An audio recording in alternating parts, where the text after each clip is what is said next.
In object-oriented programming, when you want to extend the functionality of a class with new behavior, what you would normally have to do is inherit from that class and add this behavior, as long as you would be able to inherit from that class, obviously. Otherwise, you would need to use something like a decorator pattern.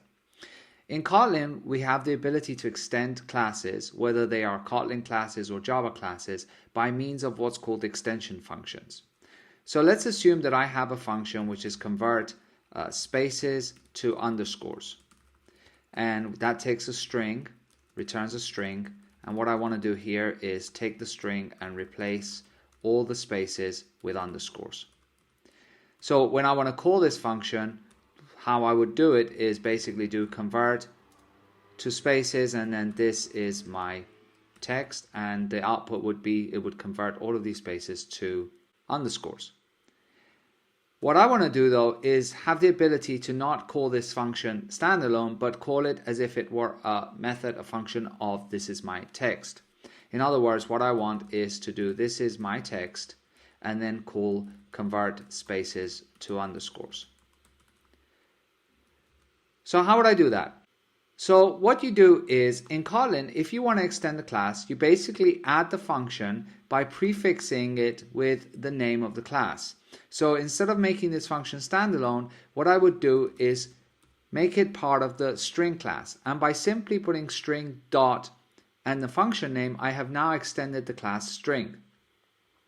Now, I am no longer taking a parameter, because what I want to do is actually invoke this functionality on the instance of this string. So really, I don't need this parameter here. Let's just get rid of this line since it no longer compiles. And I need to get rid of this parameter because I don't want to pass in a string. What I want to do is invoke it on this is my text. So how would I do that? Well, in Kotlin, there is a keyword called this, which refers to the instance of the actual object. So what I'm now doing is saying on this, which would be this is my text, call replace all and return that value. Let's print out the result and see what happens when we run it. So let's go ahead and run that. We can see that what Kotlin will do is just call convert spaces to underscore on the value of this is my text. Now, as I said, you can pretty much extend any class in Kotlin, be it a Kotlin class or a Java class. What is the scope of this extension? So if I were to define this in my package, for instance, package org.hadi-hariri.samples, then this function would have an effect anywhere where this package has been imported.